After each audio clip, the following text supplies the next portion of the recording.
नमस्कार, जय सिया राम दोस्तों, मित्रों और रामायण की इस पावन कथा को सुनने वाले सभी श्रोतागणों।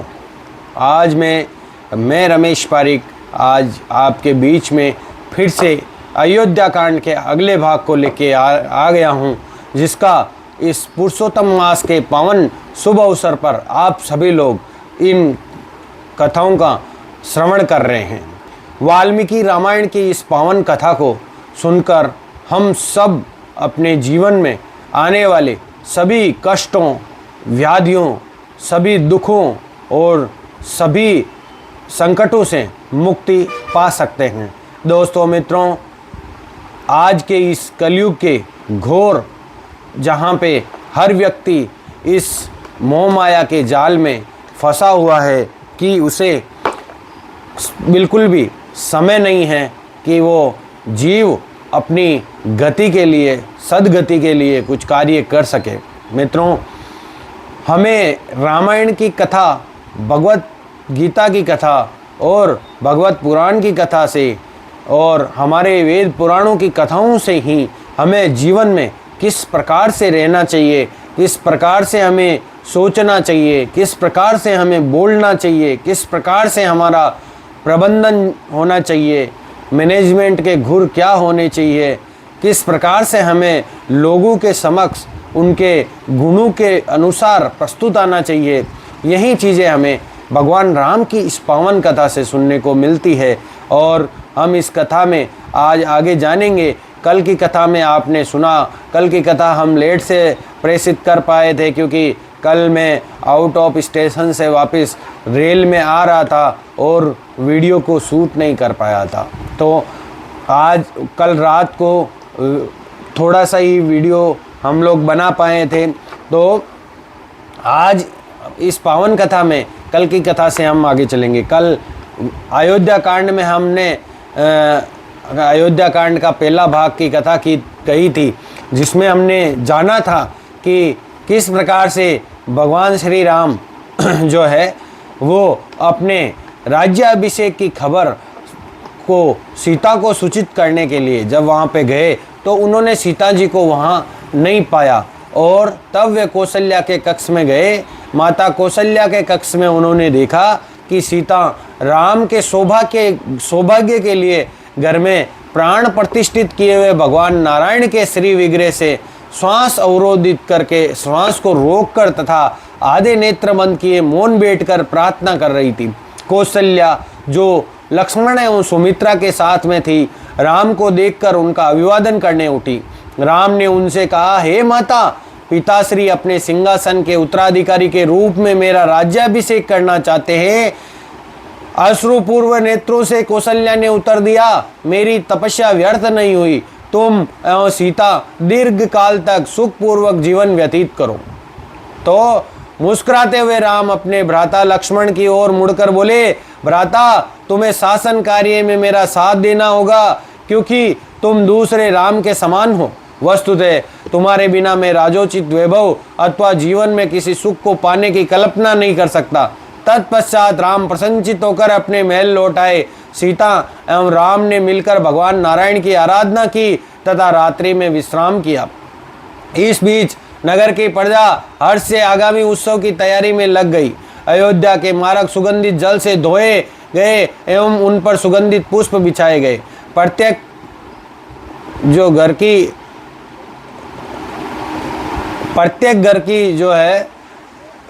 घर एवं मिलने जुलने के स्थानों पर प्रज्वलित रंगीन ज्योति के कारण रात्रि भी दिवस के समान प्रतीत हो रही थी। समुद्री लहरों के समान कोलाहल करता विशाल जो है जन समूह वहाँ पर उमड़ पड़ा एवं असंख्य हाथी, घोड़े, ऊंट, सागर में रहने वाले विशाल जलचर प्राणियों की भांति प्रतीत हो रहे थे। महाराज दशरथ के संग कैकेयी के विवाह के समय उनके पिता कैकेयी राज अश्वपति ने अपनी पुत्री कैकेयी के साथ में मंत्रा नाम की एक कुबड़ी दासी को भेजा था। वस्तुतः मंत्रा एक अप्सरा थी जो देवताओं द्वारा पृथ्वी पर रावण के वध में सहायता करने के लिए नियुक्त की गई थी।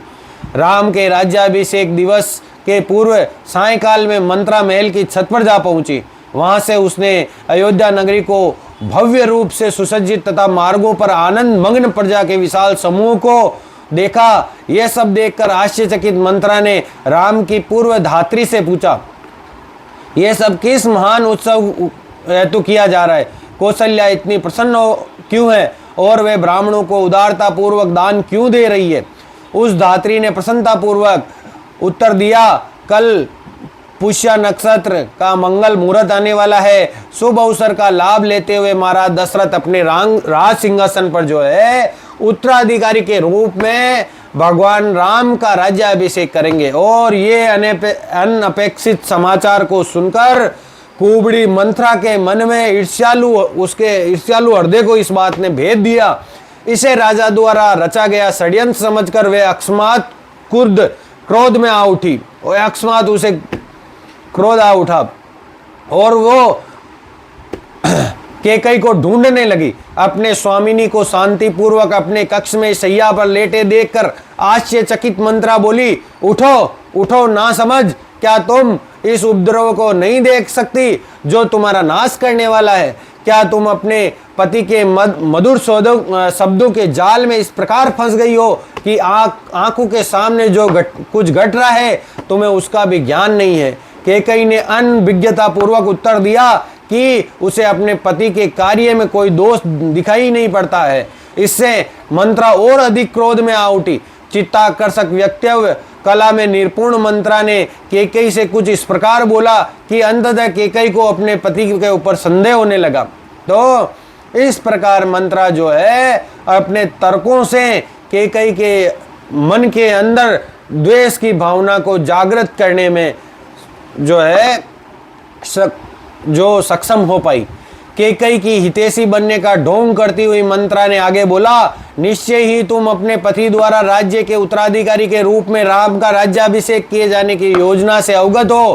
क्या तुम्हें अपने पति का छल नहीं दिखाई देता? उन्होंने भरत को इसलिए बाहर भेज दिया ताकि वे अपने पुत्र राम को गुप्त रूप से सिंहासन का उत्तराधिकारी बना सके। एक बार राम के राजा बन जाने पर तुम्हारे पुत्र को कष्ट सहना होगा और तुम भी निराशा के सागर में डूब जाओगी। चूंकि मैं तुम्हारे ऊपर आश्रित हूँ, तुम्हारा सौभाग्य ही मेरा सौभाग्य है। इससे पहले कि देर हो जाए मुझे कुछ सहायता करने दो। तुम अपने पुत्र भरत की एवं श्याम की रक्षा के लिए शीघ्र ही कुछ करो, कुछ ऐसा सोचो जिससे ये जो है इस कार्य को टाला जा सके। अपनी दासी के इस प्रकार साहस पूर्वक बोलने पर कैकई को आश्चर्य हुआ। माता कैकई को बड़ा आश्चर्य हुआ। उन्होंने उत्तर दिया, राम को सिंहासन सौंपे जाने की बात सुनकर मैं खुश हूँ, प्रसन्न हूँ। इस शुभ समाचार को सुनाने के लिए मेरी ओर से ये रत्न स्वीकार करो और तुम्हें अपनी स्वेच्छा से कुछ भी मांग सकती हो। ये कैकई ने जो माता कैकई बड़ी प्रसन्न हो गई भगवान राम के जो राज्याभिषेक का समाचार जो सुना और भगवान राम को सिंहासन सौंपने के ये समाचार को सुनते ही कैकई बड़ी प्रसन्न हो गई और उन्होंने मंत्रा को अपने जो भी गले में हार वार रत्न पहन रखे थे वो रत्न उठा के मंत्रा को दे दिए कि इस शुभ समाचार को सुनाने के लिए मंत्रा ये रत्न स्वीकार करो। तो जो कैकई है वो बड़ी प्रसन्न थी। ऐसा नहीं है कि मतलब कैकई भगवान राम से प्रेम नहीं करती थी। भगवान राम से कैकई उतना ही प्रेम करती थी जितना जो है माता कौशल्या और अन्य माता सुमित्रा करती थी। इतना ही प्रेम जो है कैकई भी करती थी। लेकिन कैकई के मन के अंदर मंत्रा जो है जेर घोलने के लिए ही इस पृथ्वी पर पैदा हुई थी। तो हर मनुष्य अपने जीवन के प्रारब्ध को जन्म से ही लेके आता है। ये बात हमें विशेष तौर पे जाननी चाहिए कि हम जो है जब जन्म लेते हैं तब हमारे जीवन का प्रारब्ध निश्चित हो जाता है और उस प्रारब्ध के अनुसार हमें अपना कर्म अगर हम करते हैं तो ही हमें शुभ जो कर्म के शुभ मतलब कर्म फल होते हैं वही मिलते हैं। अन्यथा अगर हम गलत दिशा में अगर कार्य करेंगे या गलत दिशा में ही हमें जीवन में आगे बढ़ने की कोशिश करते रहेंगे तो हमें सदैव हमारे जीवन के अंदर अप्रसन्नता, दुख, कष्ट, व्याधियाँ और तरह तरह की मतलब जो संकटों का सामना करना पड़ता है। और फिर जो है कैकेयी ने उसको मतलब जो भी रत्न थे वो मंत्रा को दिए और मंत्रा को कहा कि तुम अपनी स्वेच्छा से भी कुछ और भी मेरे से मांग सकती हो। कैकेयी ने एक बहुमूल्य रत्न मंत्रा के हाथ में रख दिया, किंतु दासी ने उसे एक और पटक दिया। मंत्रा क्रोध से बोली, ये देखकर मैं आश्चर्यचकित हूँ कि तुम विनाश की पूर्व संध्या पर आनंद मना रही हो और राम के चैन के लिए भरत को हटाया जाना तुम्हारे लिए बड़ा अपमानजनक होना चाहिए। तुम सोच सकती हो कि तुम दशरथ की प्रिया हो, परंतु वास्तविकता तो यह है कि राजा कौशल्या से ही अधिक प्रेम करते हैं। क्या तुम्हें अपमान का आभास नहीं हो रहा है? तुम्हें लग रहा है कि तुम सुखी हो, किंतु सुख और वैभव तो कौशल्या के हाथों में होगा। एक बार राम के राजा बन जाने पर तुम्हें कौशल्या की दासी के समान एवं भरत को राम के दास के समान ही रहना पड़ेगा। इस तरह की जहरीली बातें मंत्रा करती है। इस प्रकार मंत्रा के गणना से भरे हुए शब्दों द्वारा धीरे धीरे मतलब जो कैकेयी का भी है हृदय वो विष से भर जाता है और वास्तव में जब कौशल्या के प्रति उनकी ईर्ष्या पूर्ण रूप से भड़क जाती है तब उनका मुख क्रोध से लाल हो उठता है। तब कैकेयी ने दुखी होकर कहा, मंत्रा संभवतः तुम ठीक ही कह रही हो। येन केन प्रकारेण राम को वनवास दिलवा देना चाहिए ताकि सिंहासन मेरे पुत्र को प्राप्त हो। कृपया बताओ कि मैं ऐसा किस प्रकार कर सकती हूँ। मंत्रा ने स्मरण करवाया। तब मंत्रा कैकेयी को याद दिलवाती है कि राजा दशरथ ने किस प्रकार इंद्र की ओर से दैत्यों के विरुद्ध युद्ध किया था। उस युद्ध में राक्षसों का नेतृत्व संबर नामक दैत्य कर रहा था। चूंकि संबर के पास अनेक मायावी शक्तियां थी, देवतागण उससे युद्ध करने से भयभीत थे। एक बार जब दैत्यों ने देवताओं को छिन्न भिन्न कर दिया तब राजा दशरथ ने उनकी राजधानी वैजयंत पर धावा बोल दिया। यद्यपि उन्होंने वीरता पूर्वक युद्ध किया तथापि वे युद्ध भूमि में गंभीर रूप से घायल होकर अचेत हो गए। तब कैकेयी ने ही उन्हें युद्ध भूमि से निकालकर उनके जीवन की रक्षा की थी। राजा दशरथ के जीवन की कृतज्ञता पूर्वक राजा ने कैकेयी से 2 वरदान मांगने के लिए उस समय कहा था, किंतु कैकेयी ने उत्तर दिया था उस समय आवश्यकता पड़ने पर यह वरदान वो मांग लेगी। अभी उनको इस प्रकार की कोई वरदान मांगने की आवश्यकता नहीं है। तो उन्होंने भविष्य के लिए उन वरदानों को 2 वरदानों को सुरक्षित कर लिया था। तब मंत्रा ने कहा कि अब समय आ गया है कि तुम उनसे वचनानुसार वरदान मांगो। प्रथम वरदान में भरत के लिए राज सिंहासन की और दूसरे वरदान में राम को 14 वर्षों के लिए वनवास भेजने की मांग करना। राम की अनुपस्थिति में भरत को प्रजा के मध्य लोकप्रियता प्राप्त करने का सुअवसर प्राप्त हो जाएगा, क्योंकि अगर राम वहां रहते हैं उस दौरान तो प्रजा उसका गंभीर विरोध करेगी और प्रजा के बीच में भगवान राम की लोकप्रियता रहेगी तो वो भरत को कभी भी राजा के रूप में स्वीकार नहीं करेंगे। ये बात जो है मंत्रा कुबड़ी मंत्रा कैकेयी को समझाने में और उनके हृदय में उतारने के लिए सफल हो जाती है। तब वो बोलती है कि तब भरत एक अच्छे शासक के रूप में भरत का जो पद है वो सदैव के लिए सुरक्षित हो जाएगा। इस प्रकार की योजना और इस प्रकार की जहरीली बातें मंत्रा जो है वो कैकेयी के हृदय में पावन पवित्र हृदय में जहर के रूप में वो डाल रही है। जब आगे मंत्रा जो है कैकेयी को समझाती है कि जाओ तुम कोप भवन में चले जाओ और अपने बहुमूल्य गहने आभूषण और राजोचित वस्त्रों को उतार कर पुराने गंदे वस्त्र धारण कर ठंडे फर्श पर लेट जाओ। जब महाराज दशरथ तुमसे भेंट करने आए तब तुम मौन रहना, किंतु चिंता मत करना। तुम्हारे प्रति उनकी आसक्ति इतनी अधिक है कि वे तुम्हें उदास देख नहीं सकते हैं।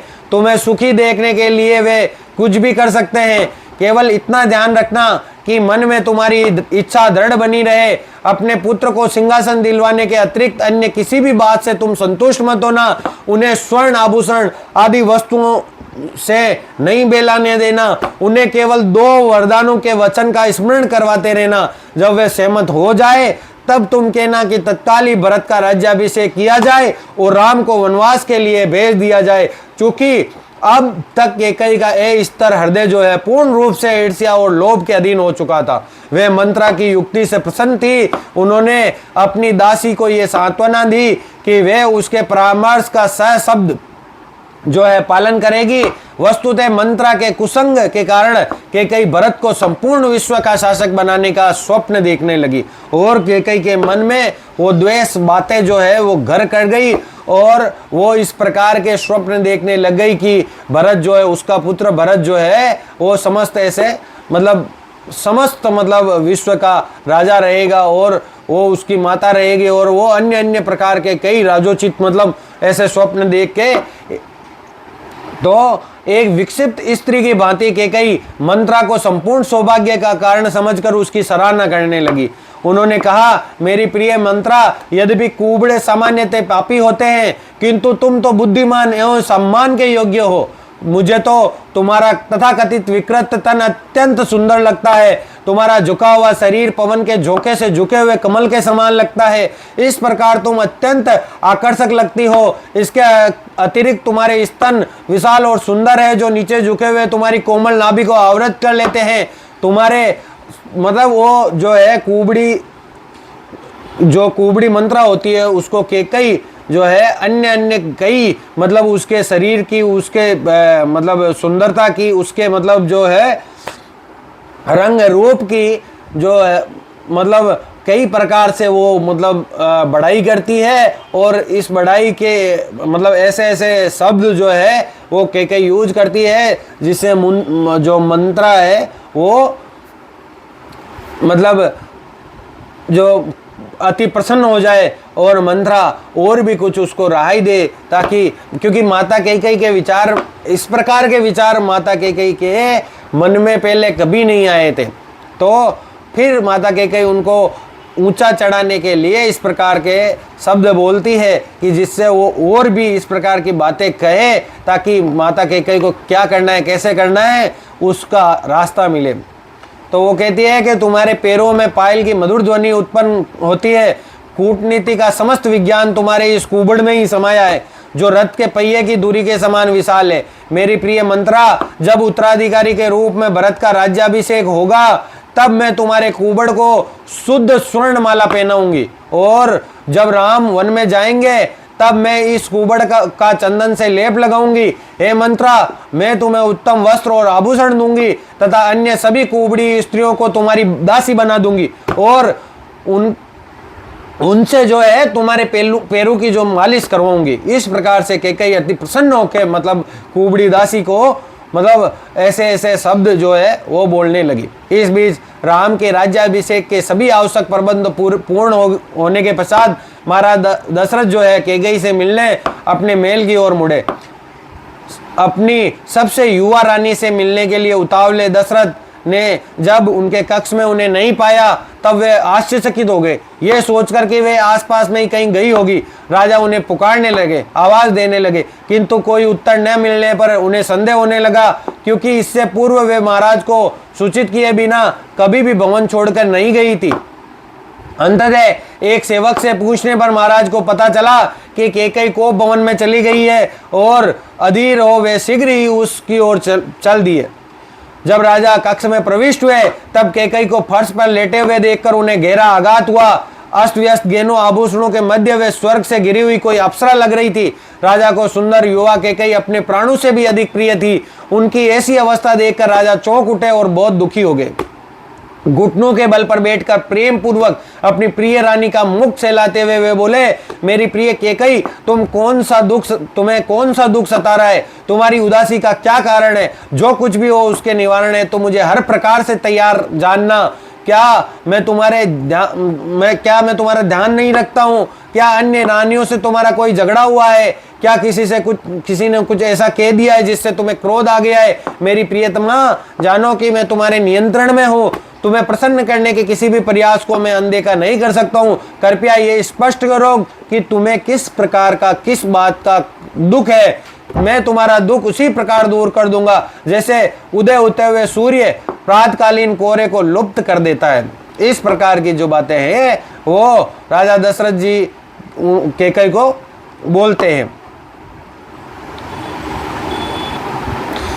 तो कामदेव के प्रेम बाण से राजा दशरथ जो है अब भेदित हो जाते हैं और कैकई की जो ये दशा है वो उनसे देखी नहीं जा रही है। तब महाराज दशरथ भावात्मक जो है उद्वेगों के अधीन हो जाते हैं। राजा की बात सुनकर कैकई को विश्वास हो गया कि अब वे अपने लक्ष्य की प्राप्ति में सफल हो जाएगी। कुछ क्षण मौन रहने के पश्चात कैकई जो है वो बोलती है कि किसी ने मेरा अपमान या निरादर नहीं किया है मेरे प्रभु। मैं आपको बताऊंगी कि मेरे मन में क्या है, किंतु पहले आप मुझे आश्वासन दे कि आप जो है मेरी इच्छा को निसंकोच पूर्ण कर देंगे। राजा ने कैकई का सिर अपनी गोद में रखकर उसके बिखरे हुए बालों को सहलाते हुए कहा, तुम जानती हो कि तुमसे अधिक मुझे कोई भी प्रिय नहीं है सिवाय राम के। मैं वचन देता हूं कि मैं तुम्हारी आज्ञा का पालन करूंगा। तुम स्पष्ट अपनी इच्छा व्यक्त करो, मैं उसे अवश्य पूर्ण करूंगा। ये जान लो कि मैं सदैव वही करता हूं जो तुम चाहती हो। अब मुझे ये बताओ कि तुम्हें क्या दुख है। इस प्रकार से जो राजा दशरथ है वो कैकई से मतलब प्रेम पूर्ण जो बातें हैं वो करते हैं। तब तक राजा दशरथ को बिल्कुल भी इस बात का भान नहीं है कि कैकई जो आगे शब्द कहने वाली है वो उनके हृदय को भेद डालेंगे। उनके द्वारा तीसरी बार आश्वासन दिए जाने पर कैकई बिल्कुल निश्चिंत हो जाती है और फिर उसको विश्वास हो गया कि वो अब उसके पति जो है उसके नियंत्रण में है। पुत्र के प्रति पक्षपात के फलस्वरूप उत्पन्न रोष से उत्कलित कैकई ने निम्नलिखित भयंकर शब्द कहे। आप श्रोताओं सब आप सुनो कि इस प्रकार के जो शब्द है, जब मंत्रा उनके हृदय में जहर घोलती है तभी वो प्रथम बार राजा दशरथ के सामने इस प्रकार के शब्द कहती है। 12 आदित्य, 11 रुद्र, 8 वसु और 2 अश्वनी साक्षी दे कि सूर्य एवं चंद्र, रात एवं दिन तथा चारों दिशाएं भी साक्षी दे। गंधर्व, राक्षस, पितृ, भूत, पिशाच और अन्य सभी जीव अब साक्षी दे। सत्य एवं धर्म के अनुयायी मेरे प्रसिद्ध महाराज ने मेरी इच्छा पूर्ण करने का मुझे वचन दिया है। इस प्रकार वो सभी चीजों से साक्षी मांगती है। देवताओं एवं दैत्यों के मध्य हुए उस युद्ध का स्मरण कीजिए मेरे प्रिय पतिदेव, जिसमें आप जो है गंभीर रूप से घायल होने के पश्चात मर्त प्राय छोड़ दिए गए थे। आपको स्मरण होना चाहिए कि मेरी सेवा के द्वारा ही आपके जीवन की रक्षा हुई है। इसी कारण आपने मुझे 2 वरदान देने का वचन दिया था। हे कुलीन राजा, आप वे दोनों वरदान मुझे आज ही प्रदान करें, अन्यथा मैं दुखी होकर अपने प्राण त्याग दूंगी। अतः मेरा निवेदन है, राज सिंहासन के उत्तराधिकारी के रूप में भरत का राज्याभिषेक किया जाए। इस कार्य में राम के लिए किए गए सभी प्रबंधों का उपयोग भरत के लिए किया जाए। ये मेरी पहली इच्छा है।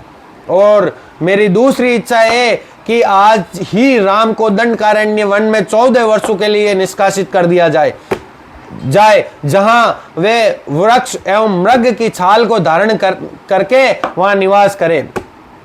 कैकई का अंतिम प्रस्ताव सुनकर राजा घबराहट से स्तब्ध हो गए और दुख से आहत होकर उन्होंने सोचा, मुझे क्या हो रहा है? क्या मैं स्वप्न में पुनर्जन्म का कोई दृश्य देख रहा हूं? संभवतः मैं पूर्ण रूप से पागल हो गया हूं। ऐसा सोचते ही राजा दुख से व्याकुल हो उठे। वे अचेत होकर भूमि पर गिर गए। चेतना आने पर जब उन्होंने स्थिति असहनीय लगी तब कुछ क्षण पश्चात वे पूर्ण मूर्छित हो गए, क्योंकि राजा दशरथ को इस प्रकार का जो है वो उन्होंने कभी भी कैकई के व्यवहार में उन्होंने कभी भी ऐसा पाया ही नहीं था। आजकल जो हम कैकई को दोष देते हैं वो इस बात से हमेशा यही सोचे कि ये खाली भगवान की लीला थी और भगवान का प्रारब्ध था रावण को मारने के लिए कि मंत्रा द्वारा कैकई को ऐसा भड़काया जाना था। ऐसा सोचते हुए राजा दुख से व्याकुल हो उठे। वे अचेत होकर भूमि पर गिर गए और वो मूर्छित हो गए। दीर्घ काल के पश्चात ही राजा दशरथ पूर्ण चेतना में आए। अपने साहस को बटोर कर उन्होंने अपने हृदय के भीतर एक भड़कती ज्वाला का अनुभव किया। अत्यंत क्रोध में आकर महाराज दशरथ ने कैकई से कहा, पापी स्त्री, तुम इतनी कुटिल हो कि मेरे पूरे वंश का नाश करने का हट कर बैठी हो। मैंने ऐसा क्या किया है? आज तक राम ने तुम्हें क्या हानि पहुंचाई है? राम तुम्हें अपनी सगी मां के समान स्नेह करते हैं, प्रेम करते हैं, तुम उसे हानि पहुंचाने के लिए इतनी आतुर क्यों हो? राम सभी को अपने प्राणों से अधिक प्रिय है और मैं भी उसके बिना जीवित नहीं रह सकता हूं। आवश्यकता हो तो मैं अपनी अन्य दोनों पत्नियों का त्याग कर सकता हूं, किंतु राम का परित्याग कदापि नहीं कर सकता। तुमने ऐसे शब्द के कहने की तुम्हारे अंदर कहां से क्षमता आ गई है? क्रोध का आवेग निकल जाने के पश्चात महाराज दशरथ का मन जो है थोड़ा परिवर्तित हुआ।